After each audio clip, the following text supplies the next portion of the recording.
Yo les frères, c'est Azro, j'espère que vous allez bien et que tout se passe bien pour vous les gars. Aujourd'hui on se retrouve sur une toute nouvelle vidéo, la première vidéo de la chaîne YouTube. On se retrouve pour débriefer le match du Barça face au Borussia Dortmund qui s'est passé hier. Donc voilà, on va tout de suite commencer juste par rapport à la chaîne. Voilà, il y aura les débriefs des matchs, il y aura les avant-matchs, etc. Il y aura pas mal de vidéos, ça sera focalisé sur le Barça, donc voilà, comme ça vous le savez. Et puis voilà, n'hésitez pas à me dire si vous kiffez ça dans les commentaires. Et puis voilà, n'hésitez pas à liker, vous abonner, donner la force. Ça fera plaisir. Donc voilà, on est directement parti. Bon, qu'est-ce qu'on peut dire de ce match? Qu'est-ce qu'on peut réellement en tirer de ce match? C'est qu'on est en demi-finale, hein. Je pense que tout le monde est d'accord sur ça. On est en demi-finale, ça fait 6 ans depuis 2019, depuis Messi, hein. Depuis le 4-0 d'Anfield, hein, pour ceux qui s'en souviennent, la remontada de Liverpool.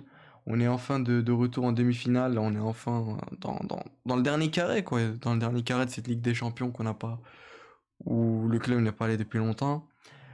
On, on est allé en souffrance, mais on y est, dans le sens où je pense voilà, Dortmund était surmotivé, ils étaient chez eux, voilà, le mur jaune, hein, tout le monde l'avait dit. Moi, honnêtement, je pense que tous les supporters du Barça ne sentaient pas le match d'hier, pardon, du Barça face à Dortmund. Je pense que tout le monde savait que Dortmund allait mettre en difficulté le Barça, ce qui était évident. Ils avaient la dalle, ils étaient surmotivés, les joueurs. Et voilà, honnêtement, quand on voit l'entame du match, je vois que vraiment on a très mal démarré le match. Et même dans l'ensemble, ça a été un match pas.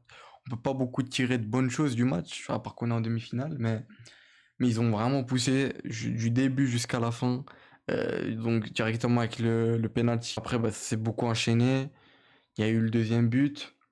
Avec cette tête-là, je crois que c'est Adeyemi ou je sais plus qui. La deuxième mi-temps, ça a été un peu pareil. Ils ont poussé, on commençait un peu à contrôler le ballon. Puis Pedri est rentré, hein, Pedri qui n'a pas commencé titulaire. Et ça m'a beaucoup étonné, mais dans le sens. Ça m'a étonné, mais il lui fallait du repos. Et je voulais aussi voir l'équipe. Je pense que tout le monde voulait voir cette équipe sans Pedri pour voir est-ce que vraiment. Parce que voilà, beaucoup de gens disent que c'est le meilleur milieu du monde. Même pour moi, en tout cas, c'est le meilleur milieu du monde. Actuellement, si ce n'est l'un des meilleurs joueurs du monde. Et, et voilà, on l'a très bien vu qu'avec et sans Pedri, il y a un différent Barça. Après, bien sûr, faut pas tirer de conclusion directement à dire oui, mais le Barça, s'il n'y a pas Pedri, quoi, le Barça est mort, tu vois. C'est surtout, je pense, une grosse fatigue parce qu'on l'a vu, le trio d'attaque, Rafinha, Lewandowski, Lamine Yamal, ils ont été vraiment pas du tout là dans le match. Lewandowski a fait beaucoup d'erreurs. Il aurait pu donner un but facilement, je pense. Le moment où il est de dos, il prend 10 ans à faire une passe alors qu'il doit la mettre à Yamal, il la met à Fermin trop tard, il est hors jeu. Enfin bref, voilà. Rafinha qui honnêtement, j'aime beaucoup beaucoup Rafinha, mais ce match-là, il est totalement passé à côté. Il y a eu beaucoup beaucoup trop de déchets, que ça soit dans l'aspect technique ou ce que tu veux, vraiment, il n'a pas été si bon que ça, mais voilà. Et Yamal, c'est pareil, hein, malheureusement, il n'a pas beaucoup touché le ballon, on peut pas dire grand-chose, il est sorti vers la 70e ou même un petit peu avant, si je dis pas de bêtises. Mais, euh, mais voilà, ça a été un match très très dur. On sentait que l'équipe était fatiguée. On avait aussi Gérard Martin, honnêtement. Sincèrement, je pense que tous supporters du Barça, personne ne s'attendait d'une grosse performance de Gérard Martin. Voilà, on le sait très bien, de base, c'est pas lui le titulaire, c'est Baldé. Lui, c'est un jour de rotation. Et on se retrouve à. Voilà, Baldé s'est blessé pour 2 à 3 semaines, je crois que c'est ça. Je crois que c'est plus 3 semaines. Et voilà, malheureusement, il sera forfait dans 10 jours exactement face au Real de Madrid, la finale de Copa qui jouera la semaine prochaine, là, ce week-end prochain. Honnêtement, ça va être compliqué parce qu'on le sait bien, ils ont beaucoup de joueurs rapides, hein, les Vinicius, les Mbappé, surtout Rodrigo sera certainement sur son côté, je pense, c'est sûr.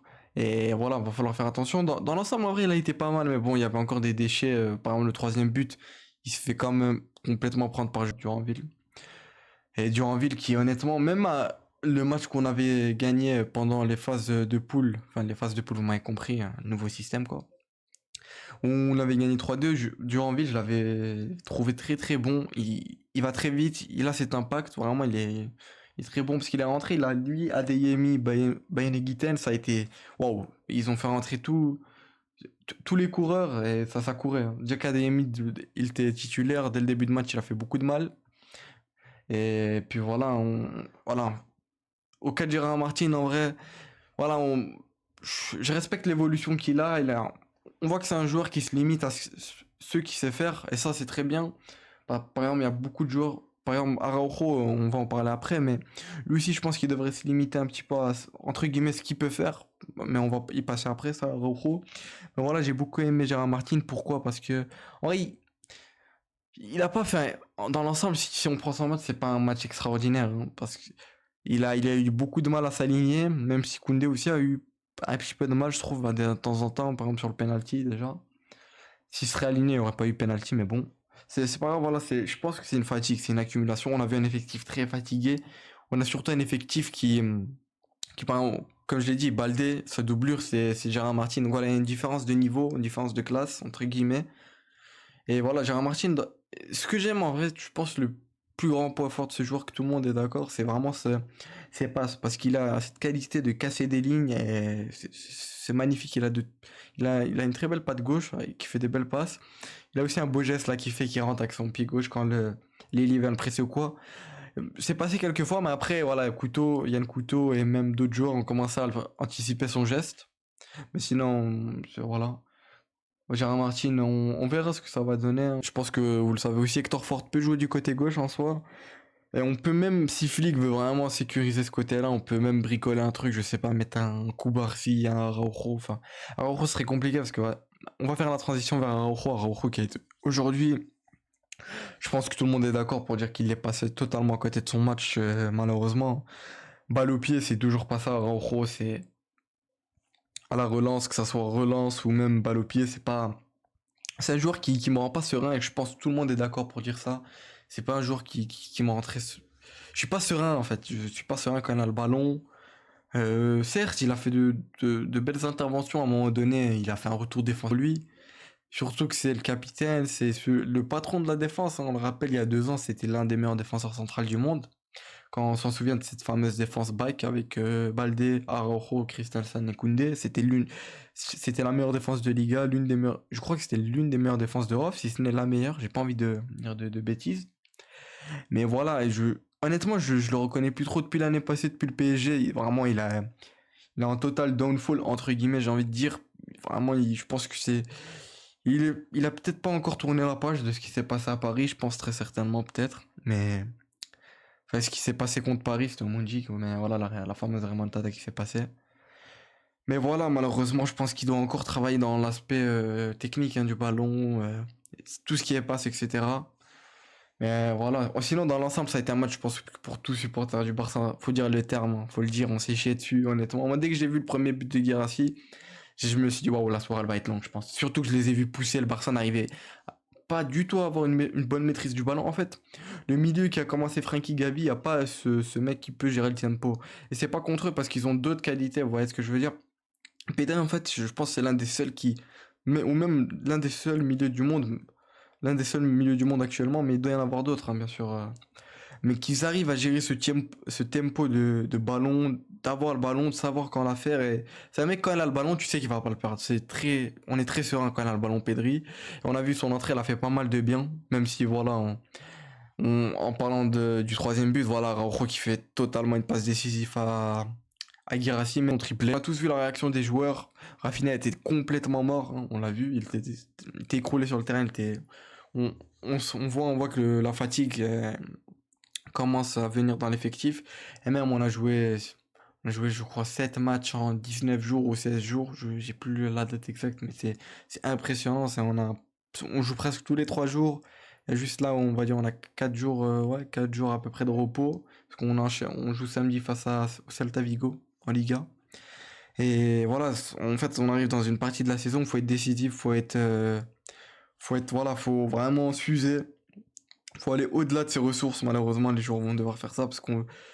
Voilà, regarde, juste du côté de Baldé, c'est là où je pense que tout le monde a l'inquiétude de voir comment Gérard Martin va faire. Parce que ça va être très très compliqué, ça va être des matchs qui vont s'enchaîner. Il reste, il me semble, 7 matchs de Liga très décisifs parce qu'on est qu'à 4 points du Real Madrid, hein, faut pas, et eux pourraient revenir très facilement, surtout qu'il y a le Classico le 11 mai qui sera lui, je pense, décisif dans le sens si, par exemple, on n'aura pas gagné, on aura encore perdu, on aura perdu en Liga ou autre. Mais si on gagne tous nos matchs, je pense que on pourrait entre guillemets se permettre de le perdre, même s'il faut pas le perdre, voilà. Mais je pense le titre est jouable. Je pense que même le triplé est jouable, mais falloir rester concentré. La finale, bien sûr, c'est un match, va pas falloir le perdre. En Ligue des Champions, si on va en finale, il nous resterait systématiquement 3 matchs. En Liga, 7 matchs. Voilà, va falloir se surpasser. Et puis voilà, de toute façon, on fait confiance à Flick. On l'a très bien vu depuis le début de l'année qui fait un travail hors norme. En une saison, il arrive à ramener le Barça en demi-finale de Ligue des Champions. Ça fait depuis 2019, comme j'ai dit tout à l'heure. Et puis voilà, je pense que voilà, les joueurs savent eux-mêmes, ils étaient énervés à la fin du match. On a vu, ils n'étaient pas énervés, ils étaient juste agacés du match qu'ils ont fait. Et c'est ça que j'ai aimé, c'est que c'est une très bonne mentalité parce qu'ils ont la dalle, ils ont faim de victoire. Et ça, j'aime beaucoup. C'est pas un effectif qui s'est dit, ah c'est bon, on a perdu, mais on est qualifié, chill. Il y avait juste Fermin qui, voilà, lui était content, sautait partout. Mais sinon, les autres, ça se voit qu'ils ont. C'est ça, de s'autocritiquer. Certes, on est qualifié, mais on perd un match, surtout qu'on était invaincu, quoi. Moi, j'aurais aimé avoir un nul pour qu'on reste sur notre série d'invincibilité, voilà.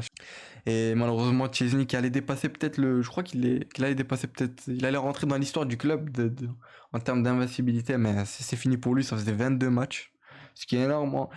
En soi, est-ce qu'on peut vraiment compter ça comme une défaite? Bien sûr, c'est une défaite, hein. Mais est-ce qu'on peut, parce qu'en soi, on est passé, vous voyez, j'ai envie de dire, voilà, c'est pas grave. Je préfère qu'on perde ce match-là parce qu'on avait beaucoup d'avance quand même sur le match passé avec le but contre son camp de Bensebaini. Les rotations-là, je pense qu'ils ont été très intelligents déjà de ne pas faire entrer Inigo. Je pense quand on voit la performance d'Araujo aujourd'hui, on comprend mieux pourquoi Inigo Martinez, ils veulent le garder pour l'aller enfin pour le premier match des demi-finales de Ligue des Champions qui sera face à l'Inter ou au Bayern de Munich. On saura ça aujourd'hui. Et puis voilà les gars, je pense qu'on aura tout dit, j'aurai tout dit.